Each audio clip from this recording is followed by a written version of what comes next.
Comment survivre à la violence du monde, à la violence de ce monde où indécence et indignité semblent détenir les clés de la société. Comment marcher la vie quand toutes les valeurs semblent avoir été inversées, en se retournant,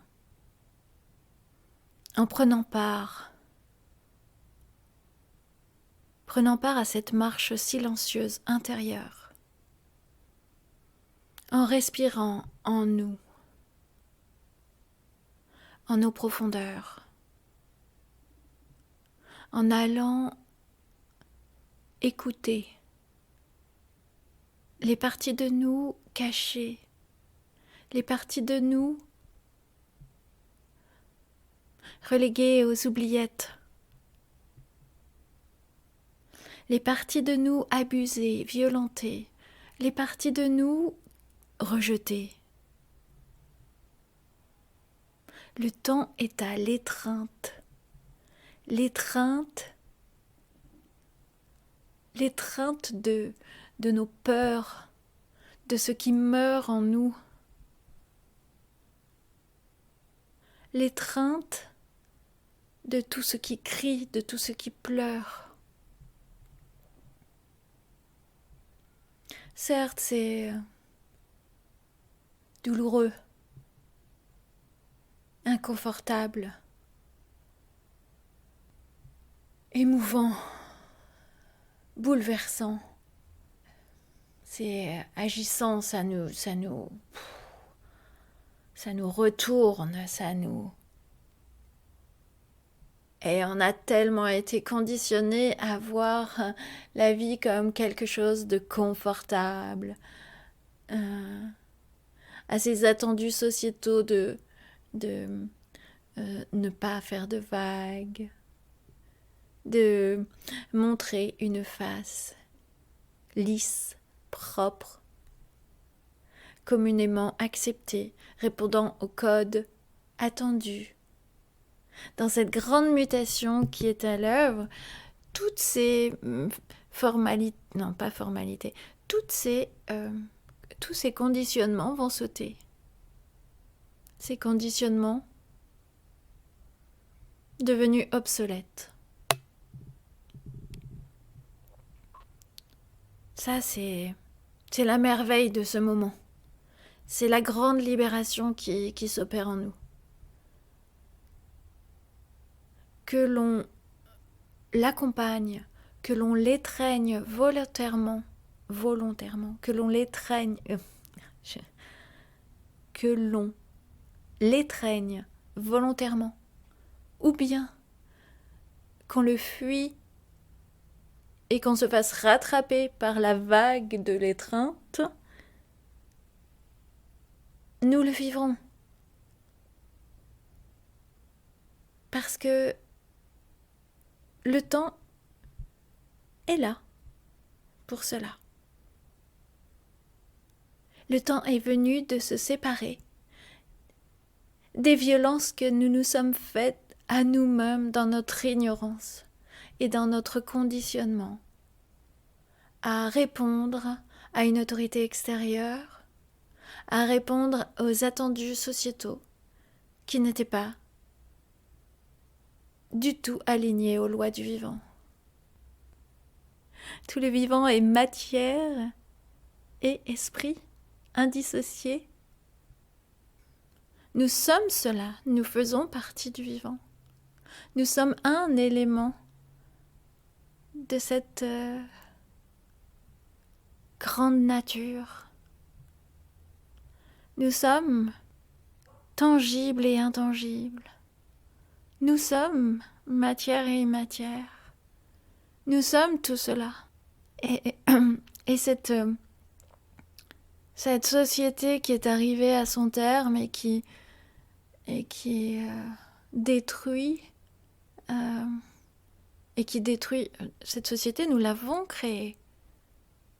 Nous l'avons créé dans notre ignorance. Nous avons laissé le pouvoir à des êtres qui avaient des intentions qui n'étaient pas celles du partage, celles de mettre le vivant au cœur des lois. Le respect du vivant n'était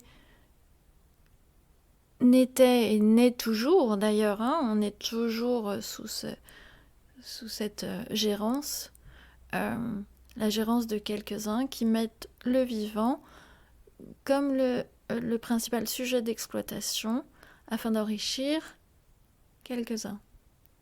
Bien fait ça. L'humain est le seul animal qui détruit son écosystème, qui détruit l'endroit où il vit. La violence de ce monde est à l'image de toutes les injustices perpétrées depuis des siècles et des siècles. Toutes les horreurs justifiées au nom des amours. Tout ceci aujourd'hui demande à être ajusté, à revenir au cœur de l'expérience, afin que l'humanité revienne en son centre. Revenir en son centre, c'est prendre part à sa responsabilité, prendre part à sa propre autorité. L'humain, que ce soit collectivement comme individuellement, va vivre l'exact réajustement qui lui permettra de retrouver la voie de lui-même, la voie vers lui-même. Parfois, dans de grandes douleurs.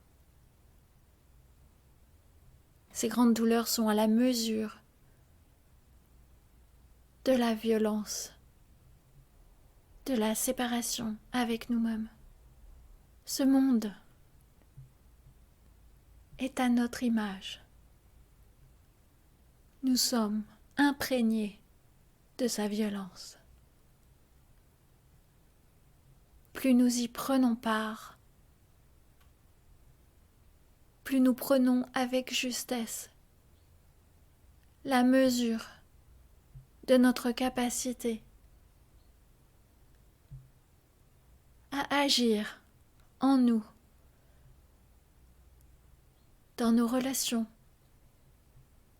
dans notre quotidien, à apporter plus de justesse, de respect.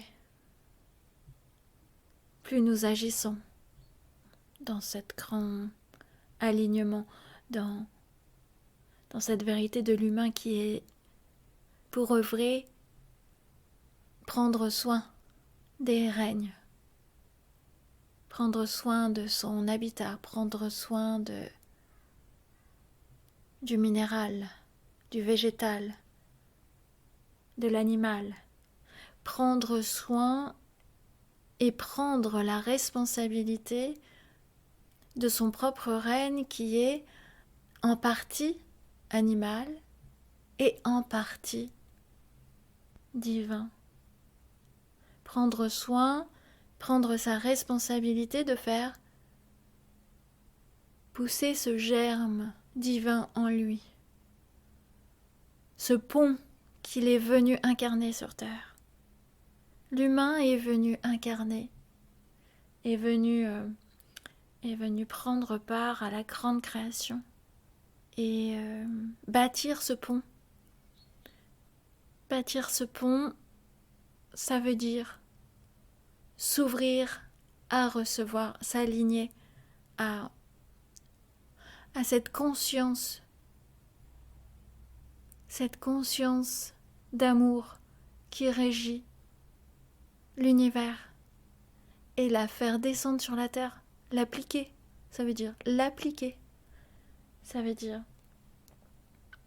pacifier son être.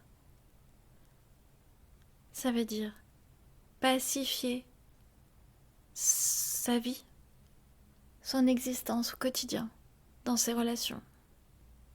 Non, faire une œuvre de paix n'est pas quelque chose qui est ennuyeux. Non, c'est d'une intensité. C'est d'une intensité jouissive, extatique. Certes, il est plus facile de rester dans les conditionnements dans lesquels nous avons évolué, c'est-à-dire dans cet esprit de division, dans cet esprit de déresponsabilisation. Ça, c'est plus facile. Faire une œuvre de paix, c'est un combat intérieur, un combat noble. C'est incarner un esprit chevaleresque. C'est répondre à un ordre intérieur qui soutient l'harmonisation de l'ensemble du vivant. C'est une œuvre profonde. C'est une œuvre qui demande du courage, énormément de courage. Cette force du cœur à l'ouvrage. Je vous remercie de votre écoute.